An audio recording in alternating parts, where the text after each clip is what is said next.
وحقاق داوديال halkaan nagala socotaan waa telefishinka caalamiga Universal waxaan iminka aan ku guda jirnaa baahinta ku saabsan madaxweynaha dawladda federaalka Soomaaliya Maxamed Cabdullaahi Maxamed Farmaajo oo soo gaaray xarunta tababarka ciidanka booliska Soomaaliyeed ee degmada Carmo waxaana uu sala sharaf ka qaadanayaa ciidamada booliska Soomaaliya oo ku sugan xarunta tababarka ciidanka booliska Soomaaliyeed ee degmada Carmo madaxweynaha waxa la socda madaxweynaha Puntland iyo wufuud kala duwan oo kamid ah dawladda federaalka ee Soomaaliya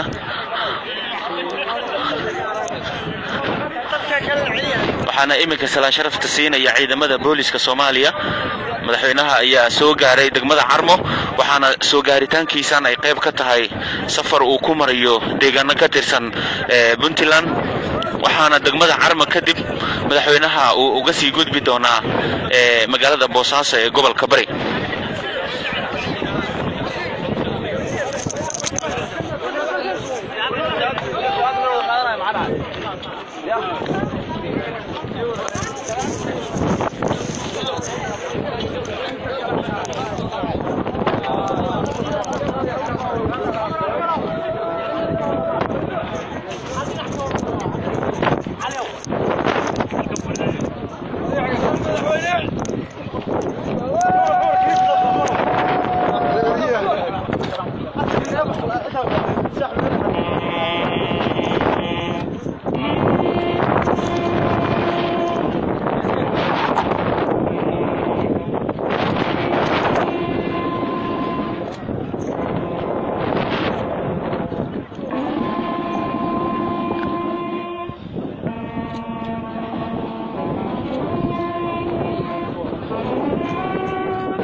madaxweynaha dawladda federaalka Soomaaliya mudane Maxamed Cabdullaahi Maxamed Farmaajo iyo wafdigiisa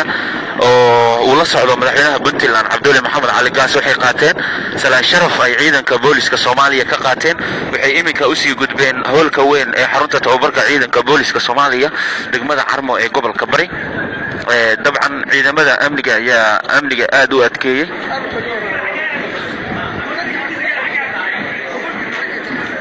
madaxweynaha ayaa kormeer ku sameynaya guud ahaan qaybaha ay ka kooban tahay xarunta tababarka ciidanka booliska Soomaaliya ee degmada Carmo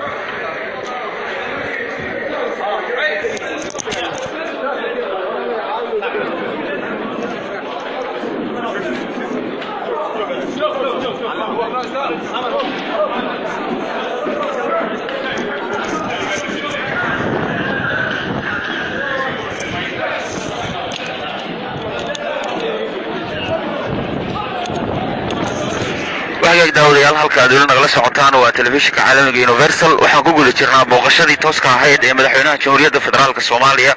mudane Maxamed Cabdullaahi Maxamed Farmaajo oo ku sameynayo qaybo ka tirsan deegaanada Puntland waxa iminka uu soo gaaray degmada Carmo ee gobolka Bari oo ah xarunta tababarka ciidanka booliska Soomaaliya waxaana booqashadan ay qayb ka tahay safar dhanka dhulka ah oo madaxweynaha dawladda federaalka Soomaaliya uu sheegay in uu ku marayo deegaano ka tirsan Puntland waxa uu joogay degmada Qardho ee gobolka Karkaar waa uu ka soo tagay waxaase iminka uu soo gaaray degmada Carmo ee gobolka Bari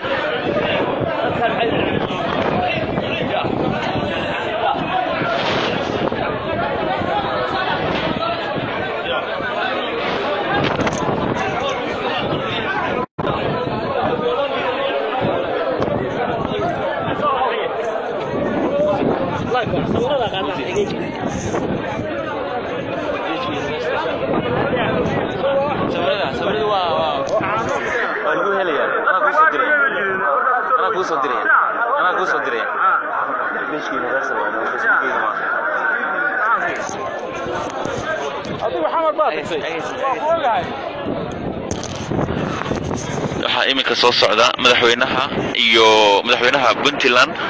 Cabdulle Maxamed Cali Gaas waxaana ay toos u tagi doonaan howlka xarunta tababarka ciidanka booliska ee degmada Carmo oo iminka madaxda federaalka iyo Puntland ay ku sugan yihiin.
وحاجة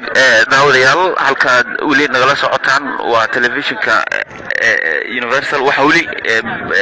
ku jirnaa booqashadii tooska ahayd ee madaxweynaha dawladda federaalka Soomaaliya Maxamed Cabdullaahi Maxamed Farmaajo uu ku joogo degmada Carmo ee gobolka Bari waxaana booqashadan ay tahay mid uu madaxweynaha uu ku marayo deegaano ka tirsan Puntland hase yeeshee madaxweynaha dawladda federaalka Soomaaliya ayaa booqashadan waxa uu ku sheegay inay tahay booqashada nabadda uu ugu magac daray waxaana iminka markuu dhameysto booqashadan uu ku joogo degmada Carmo kadib uu aadi doonaa magaalada Boosaaso ee gobolka Bari halkaasi oo dadweyne aad u fara badan ay dhooban yihiin meel 60 kiiloomitir u jirta magaalada Boosaaso isla markaana ay soo dhaweynta madaxweynaha dawladda federaalka ay doonayaan inay ka qayb galaan